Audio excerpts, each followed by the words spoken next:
এই হাড়োয়ার যে আব্বাস আলী রহমতুল্লাহ আলাইহি ওনার জামানায় একজন বদমাইশ লোক ছিল, সেই লোকটার নাম হলো আপনার রাজা চন্দ্রকেতু। কথা ঠিক কিনা? এই রাজা চন্দ্রকেতু হুজুরের সঙ্গে অনেক বেয়াদবি করেছিল। আল্লাহর ওলি আব্বাস আলী রহমাতুল্লাহ আলাইহি উনি এসে মানুষদেরকে কালেমার দাওয়াত দিতে লাগলেন, ইসলামের কথা বলতে লাগলেন। এই সময় ওই আপনার রাজা চন্দ্রকেতুর প্রচন্ড রাগ হয়ে গেল। বলল না না না, এই এলাকা আমারই এলাকা, এমন কথা বলা যাবে না, আমার প্রজাদেরকে এমন কথা শোনানো যাবে না। আল্লাহর ওলির সঙ্গে চরম বেয়াদবি করা শুরু করে দিল। আল্লাহর ওলির উপরে হুইপ জারি করে দিল, ও আব্বাস আলী তুমি এখান থেকে চলে যাও, আমার এলাকায় তোমায় থাকা যাবে না। আল্লাহর ওলি তখন কোরআনুল মাজিদের একটি আয়াত বলেছিলেন, ইন্না রাব্বাকুমুল্লাহুল্লাযী খালাকাস সামাওয়াতি ওয়াল আরদা ফি সিত্তাতি আইয়াম সুম্মা ইসতাওয়া আলাল আরশ। এমন করে আল্লাহর ওলি বললেন, মহান আল্লাহ রাব্বুল আলামিন আসমান ও জমিনকে 6 দিনে বানিয়েছেন। এ জমিন আল্লাহর, আসমান আল্লাহর, আমি আল্লাহর বান্দা, আল্লাহ তাআলার নির্ধারিত জমিতে আমি থাকব। এই জমিন থেকে তুমি আমায় তাড়িয়ে দিতে পারবে না। আল্লাহর ওলির সঙ্গে আমার ভাইজানেরা অনেক যখন বেয়াদবি করা শুরু করে দিল, আল্লাহর ওলি জানা হয় আমার আল্লাহ পাক তানাদের অনেক সবর আর ধৈর্য দেন। এই সবর করলেন, ধৈর্য ধারণ করলেন। একটা সময় রাজা চন্দ্রকেতু বলেছিল, ও আব্বাস আলী তুমি যদি প্রকৃতপক্ষে ভণ্ড না হও, তুমি যদি প্রকৃতপক্ষে ভালো মানুষ হও, তাহলে আমার যে ঘর আছে এই ঘরের চারিদিকে যে লোহার বেড়া রয়েছে, এই লোহার বেড়ায় কি তুমি চাপা ফুল ফোটাতে পারবে? আল্লাহর ওলি চ্যালেঞ্জ, আল্লাহর ওলিকে চ্যালেঞ্জ করলো। আল্লাহর ওলি আব্বাস আলী রহমাতুল্লাহ আলাইহি তিনি চ্যালেঞ্জ গ্রহণ করলেন। এরপরে বললেন, এ রাজা পিতিরাজ আমি তোমার চ্যালেঞ্জ গ্রহণ করে নিলাম। আল্লাহ পাকের ওলি বান্দা আমার ভাইজান আল্লাহ তাআলার কাছে হাত তুললেন, ও রব্বুল আলামিন আল্লাহ আমার কারামাত দেখানোর জন্য এমন একটা দাবি করলো, আবদার করলো।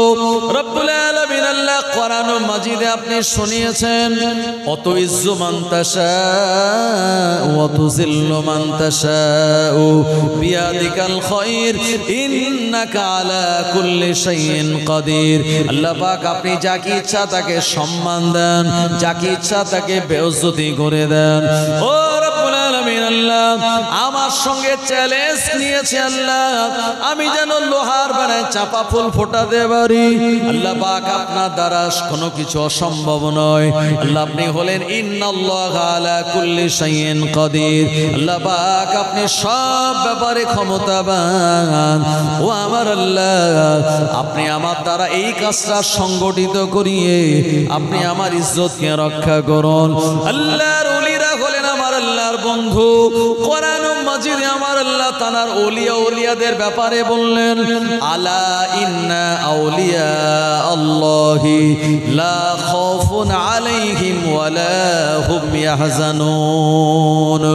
আল্লাহ পাক শুনিয়েছেন, আলা মানে খবরদার, ইন্না মানে নিশ্চয়ই, খবরদার নিশ্চয়ই যারা আমার আউলিয়া, ওলির বহুবচন হলো আউলিয়া আল্লাহ, আমার যারা দোস্ত ওলি বান্দা, মনে রেখো লা খাউফুন তানাদের কোনো ভয় নাই, ওয়ালা হুম ইয়াহজানুন এবং জীবনে কোনোদিন তানারা দুশ্চিন্তাগ্রস্ত হন না। ও আমার ভাইজানেরা আল্লাহ পাকের কোনো দোস্ত বন্ধু নাই। আমার আল্লাহ শুনিয়েছেন 4 শ্রেণীর মানুষেরা আমার দোস্ত বন্ধু। 1 নম্বর হলো মিনান নবিয়িন নবীগণেরা, 2 নম্বরে শহীদগণেরা, 3 নম্বরে সিদ্দিকগণেরা, 4 নম্বরে সলিহিন গণেরা। ওয়া হাসুনা উলাইকা রাফিকা। আমার আল্লাহ রাব্বুল আলামিনের বন্ধু তানারা। ও নবীর উম্মতেরা আল্লাহর ওলি তো আল্লাহর দরবারে কবুল হয়ে গেল। আল্লাহর ওলি নির্ধারিত দিন রাজাকে বলে দিল, রাজা চন্দ্রকেতু সে তার দল বল নিয়ে তার বাড়ির কাছাকাছি রয়েছে। আল্লাহ পাকের ওলি বান্দা আব্বাস আলী রহমাতুল্লাহ আলাইহি এ রাজার বাড়ি বাড়ির কাছে গিয়ে আমার আল্লাহর কাছে দোয়া করলেন। আর দেখা গেল ওই রাজা চন্দ্রকেতুর বাড়ির চারদিকে লোহার যে বেড়া ছিল, ওই বেড়াতে আমার আল্লাহ চাপা ফুল ফুটিয়ে দিয়েছিল। আরো জোরে বলেন সুবহানাল্লাহ। ও নবীর উম্মতেরা, এ সময় রাজা চন্দ্রকেতু গায়ে চিমটি কেটে দেখে, আমি কি সত্য দেখি না স্বপ্ন দেখি? না না না, এ তো স্বপ্ন নয়, এ তো একেবারে সত্য ব্যাপার। ও আমার ভাইজানেরা, এ সময় রাজার যার অনেক প্রজা ছিল, আল্লাহর ওলির এমন কারামাত দেখে হুজুরের হাতে হাত দিয়ে ইমানের কালেমা পড়ে তারা মুসলমান হয়ে গিয়েছিল। ও আমার ভাইজানেরা, কিন্তু রাজা চন্দ্রকেতু বলল, না না না, এ তো একেবারে এটা তো মানা যায় না। আব্বাস আলী বিরাট বড় একটা জাদুকর, তার জাদুর দ্বারা এমন একটা কাজ হলো। ও আমার ভাইজানেরা, আল্লাহর ওলিকে জাদুকর বলে যখন টার্গেট করলো, আল্লাহর ওলিকে জাদুকর বলে যখন বদনাম দিল, হুজুরের মনে বড় আঘাত লাগলো। আল্লাহর ওলি একবার জালালি মেজাজে তার বাড়ির দিকে তাকালো। আমার আল্লাহর অপার কুদরতি ক্ষমতায় ওই কারুনের সম্পত্তি আর জমি জায়গার মতো আপনার এই রাজা চন্দ্রকেতুর বাড়িটাও মাটির তলাতে আমার আল্লাহ ধসিয়ে দিয়েছিল। ও আমার ভাইজানেরা, এই জন্য বেড়া চাপায় যাওয়ার আগে জীবনবোধ থেকে আপনি যদি যান, আজও রাজার বাড়ির খানিকটা অংশ ওপরের দিকে রয়েছে। শুধু তাই নয়, যেদিন আপনার লোহার বেড়ায় চাপা ফুল ফুটে গেল, ওই দিন থেকে জায়গাটার নাম হয়ে গেল বেড়া চাপা। কথা ঠিক কিনা? তো আল্লাহর ওলিয়া ওলিয়া জানারা তানারা মানুষদেরকে প্রথমে ভালো করার চেষ্টা করেছেন, তারা যখন করেনি, ওলিয়া ওলিয়াদের সামনে বেয়াদবি করেছে, তো আল্লাহর পক্ষ থেকে আযাব আর গজব চলে এসেছে। ও আচ্ছা আচ্ছা, একজন গজল বলার একটা অনুরোধ করেছে। দুরূদ শরীফ, আল্লাহুম্মা সাল্লি আলা সাইয়্যিদিনা মাওলানা মুহাম্মদ ওয়া আলা আলি সাইয়্যিদিনা। ওগো নানা জান হলো অবসান, ওগো নানা জান হলো অবসান, তোমার হোসাইনের কাটিল গরদান। কাঁদিছে যায়নাব, কাঁদে সাকিনা, নীরবে কাঁদে জমিন ও আসমান। যে গলায় তুমি দিয়েছ চুম্মা, সে গলা কেটে নিয়েছে দুশমন। যে গলায় তুমি দিয়েছ চুম্মা, সে গলা কেটে নিয়েছে দুশমন। সহিছ আজিকে তুমি কেমনে, সহিছ আজিকে তুমি কেমনে, খতম হয়ে যায় তোমারি খানদান। ওগো নানা জান হলো অবসান, তোমার হোসাইনের কাটিল গরদান।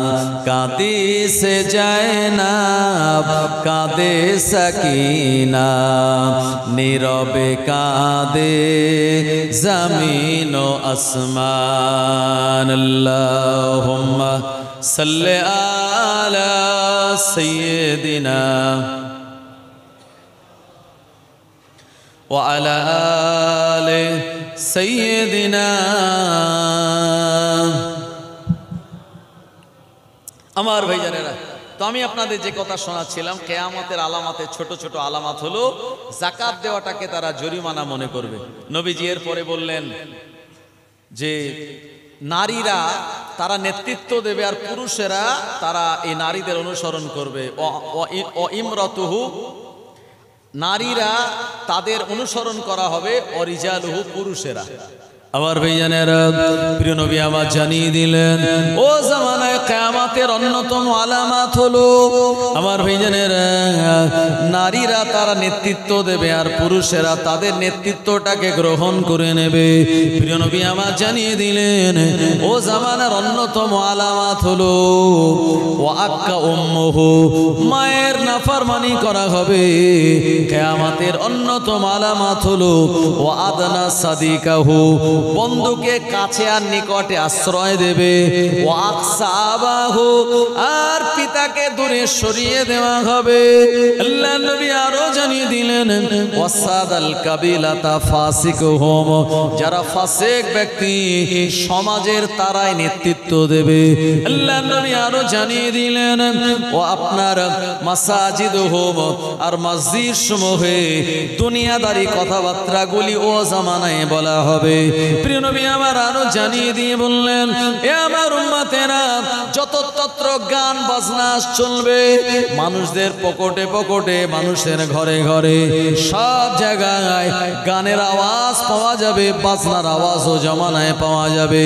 প্রিয় নবী আমার আরো জানিয়ে দিলেন আপনার যারা পূর্ববর্তী মানুষ, যারা দুনিয়া জমিন থেকে বিদায় নিয়েছে, তাদেরকে খারাপ বলা হবে, তাদের মতবাদগুলিকে খারাপ মনে করে তাদেরকে দোষারোপ করা হবে। প্রিয় নবী আমার আরো জানিয়ে দিয়ে বললেন ও জামানায় মানুষেরা ক্ষতির ভয়ে অন্য কোন মানুষদেরকে সম্মান করবে। আল্লাহ নবী আরো জানিয়ে দিয়ে বললেন এ আমার উম্মতেরা, ইয়াতাকারাবুজ জামান, আখিরি জামানায় সময়টা সংকীর্ণ হয়ে যাবে, মানুষেরা সময়ের ভিতরে কোনো বরকত পাবে না। আল্লাহ নবী সাহাবীরা বললেন ইয়া রাসূলুল্লাহ হাবিবাল্লাহ, সময়ের ভিতরে কিভাবে বরকত কমে যাবে? নবীজি বললেন মানুষ দুনিয়াদারির ব্যাপারে এতটা ব্যস্ত হয়ে যাবে, দিনের কাজ করার মতো টাইম তাদের কাছে থাকবে না। আল্লাহ নবী বললেন ও জামানায় আসসানাতু কাশশাহরি, এক বছর হবে এক মাসের মতো, আশ-শাহরু কাল জুমাতি, এক মাস হবে এক সপ্তাহের মতো ছোট। আল্লাহ নবী আরো জানিয়ে দিয়ে বললেন এমন করে আল জুমাতু কাল ইয়াউমি, এক সপ্তাহ হবে এক দিনের মতো ছোট, আর একদিন হবে আল ইয়াউমা কাসাতি, একদিন হবে এক ঘন্টার মতো ছোট, আর এক ঘন্টা হবে এমন করে আগুনের শিখা পরিমাণ ওটা সময় পর্যন্ত। প্রিয় নবী আমার জানিয়ে দিলেন ও জামানায় আমার আল্লাহ ও আকসারুন নিসা, নারীদের সংখ্যা বাড়িয়ে দেবে, ওয়াকিল্লার রিজাল, আর পুরুষের সংখ্যা কমে যাবে। প্রিয় নবী আমার জানিয়ে দিলেন এ জামানা আখিরি জামানা, এ সময় সব জায়গাতে ফিতনা ফাসাদ দেখা দেবে। যারা আল্লাহওয়ালা ভালো মানুষ, ঈমান বাঁচানোর জন্য তারা পাহাড়ের উপরে চলে যাবে তাদের বকরিগুলি নিয়ে, কারণ বকরিগুলি নিয়ে পাহাড়ের উপরে চড়ানোটাকে তারা ভালো মনে করবে, কারণ দুনিয়ায় সব জায়গাতে ফিতনা ফাসাদ ও জামানায় শুরু হয়ে যাবে। নির্জন পাহাড়ি এলাকায় গিয়ে থাকলে ওই জায়গাতে ঈমান বাঁচানো যাবে। আল্লাহ নবী আরো জানিয়ে দিয়ে বললেন এ আমার উম্মতেরা, ফিতনা যখন শুরু হবে, এ ফিতনার দিকে তোমরা তাকাবে না। যদি মনে করো আমি ফিতনাতে অংশগ্রহণ করব না, কিন্তু না না না, ওই ফিতনার দিকে তাকালে ফিতনা তোমাকে গ্রাস করে নেবে। ও নবীর উম্মতেরা, ভালো মানুষের সংখ্যা কমে যাবে, খারাপ মানুষের সংখ্যাও জামানায় বেড়ে যাবে। আমার আল্লাহ পাক কেতাবি বড় বড় আলেম যারা, এই উলামা সম্প্রদায়কে তিনি মৃত্যু দিয়ে দেবেন। এ দুনিয়া থেকে বড় বড় আল্লাহর খাঁটি আলেম বান্দারা, ওলি বান্দারা চলে যাবেন। আমার ভাইজানেরা, এই ওলিয়া উলিয়াদের কদর ও জামানায় তখন কম হয়ে যাবে। আমার আল্লাহ রাব্বুল আলামিন এরকম একটি সময়ে আর মানুষদের মাঝে আপনার ইমাম মাহদী আলাইহিস সালামকে প্রেরণ করবেন। ও জামানার মানুষেরা ফিতনা ফাসাদ দেখে তারা বলবে ও রাব্বুল রব্বুল আলামিন আল্লাহ আপনি আমাদেরকে ইমাম মাহদী আলাইহিস সালাম পর্যন্ত পৌঁছে দিন। ইমাম মাহদী আলাইহিস সালামকে যদি পাই আমরা তানার হাতে হাত দিয়ে বায়াত গ্রহণ করব। নবীজি জানিয়ে দিলেন ইমাম মাহদীর হাতে হাত দিয়ে যারা বায়াত গ্রহণ করবে আমার আল্লাহ পাক তাদের ঈমানকে হেফাজত করে দেবেন। ও আমার ভাইজানেরা, ইমাম মাহদী আলাইহিস সালাম কোন জায়গায় আসবেন নবী আমার জানিয়ে দিলেন মদিনার এক প্রান্তরে, মদিনার এক গ্রাম্য এলাকায় আল্লাহ পাক ইমাম মাহদী আলাইহিস সালামকে আমার ভাইজানেরা তানাকে জন্ম দিয়ে দেবেন। ইমাম মাহদী আলাইহিস সালাম মদিনার এক এলাকায় তিনি ভূমিষ্ঠ হবেন। তিনি যখন আসবেন দুনিয়াতে মানুষ তানাকে চিনতে পারবে না, জানতে পারবে না। এ সময় তিনি ওই এলাকাতে বড় হবেন যে এলাকায় মোবাইলের এত আনাগোনা নাই, যে এলাকায় এত হাই টেকনোলজির আমার ভাইজানেরা এত প্রযুক্তি নাই। এই জায়গাতে ইমাম মাহদী আলাইহিস সালাম লালিত পালিত হবেন। ও আমার ভাইজানেরা, তানার যখন দাড়ি গোঁফের রেখা ফুটে উঠবে মানে তিনি যখন সাবালক হবেন, ও আমার ভাইজানেরা ইমাম মাহদী আলাইহিস সালাম আমার আল্লাহ পাকের কাবা বাইতুল্লাহ তাওয়াফ করার জন্য আসবেন, হজ করার জন্য আসবেন।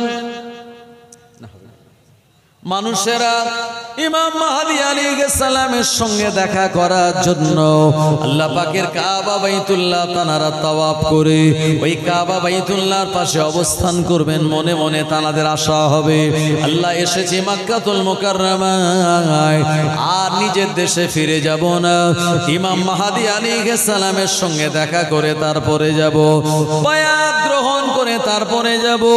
ইমাম মাহদী আলাইহিস সালাম মক্কাতুল মুকাররমায় গিয়ে আমার আল্লাহ পাকের কাবা বাইতুল্লাহ তাওয়াফ করবেন।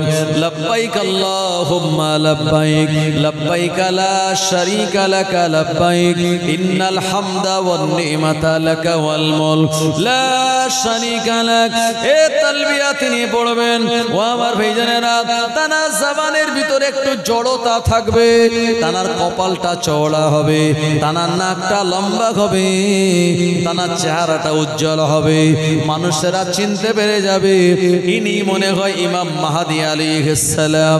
ও আমার ভাইজানেরা, দলে দলে মানুষেরা তানার তাওয়াফ শেষে তানাকে সালাম দিয়ে বলবেন মা ইসমুকা, আপনার নাম কি? হুজুর আপনার নাম কি একবার বলুন। ইমাম মাহদী আলাইহিস সালাম বলবেন আনা আব্দুল্লাহ, আমি আল্লাহর বান্দা। মানুষেরা বলবেন আব্দুল্লাহ তো সবাই, আপনার আব্বা মায়ের দেওয়ার নাম কি? আপনার আব্বা মা যে নাম দিয়েছিল ওই নামটা আপনি বলুন। প্রিয় নবী বললেন ইমাম মাহদীর মায়ের নাম হবে আমিনা, আব্বার নাম হবে আব্দুল্লাহ, আর ইমাম মাহদীর নাম হবে মুহাম্মদ। ও আমার ভাইজানেরা, আল্লাহর নবী বলেন আমার হোসাইনের বংশ থেকে ইমাম মাহদী আলাইহিস সালামকে আমার আল্লাহ প্রেরণ করে দেবেন। ইমাম মাহদী আলাইহিস সালাম যখন বলবেন আনা আব্দুল্লাহ, মানুষেরা বলবেন না না না, আপনার আব্বা মায়ের দেওয়া নাম কি একবার বলুন। ইমাম মাহদী আলাইহিস সালাম নিজের পরিচয় তিনি প্রকাশ করতে চাইবেন না, কিন্তু প্রিয় নবীর বলে দেওয়া আলামাতগুলি যখন ইমাম মাহদীর শরীরে দেখা যাবে মানুষেরা বলবেন আনতা মাহদী, আপনি তো মাহদী। ও আমার ভাইজানেরা, ইমাম মাহদী আলাইহিস সালাম তিনি অস্বীকার করবেন না, উনি বলবেন না হ্যাঁ আমি মাহদী। মানুষেরা তানাকে যখন পেয়ে যাবে মনে হবে আসমানের চাঁদ যেন কাছে পেয়ে গেল। ও আমার ভাইজানেরা, ইমাম মাহদী আলাইহিস সালামের হাত দুটি ধরে দলে দলে মানুষেরা তানারা বায়াত নেবেন। আল্লাহর নবী জানিয়ে দিলেন এ আমার উম্মতেরা, তোমাদের কানে যদি আওয়াজ আসে ইমাম মাহদী আলাইহিস সালাম তিনি আত্মপ্রকাশ করে গিয়েছেন, যদি সমুদ্রে সাঁতার কেটে তোমাদের যেতে হয় আর বরফের উপর দিয়ে যদি কষ্ট করেও চলতে হয় ইমাম মাহদীর কাছে তোমরা চলে যাবে। ইমাম মাহদীর হাতে হাত দিয়ে যারা বায়াত গ্রহণ করবে তারাই তো আল্লাহ পাকের প্রকৃত জান্নাতি বান্দা।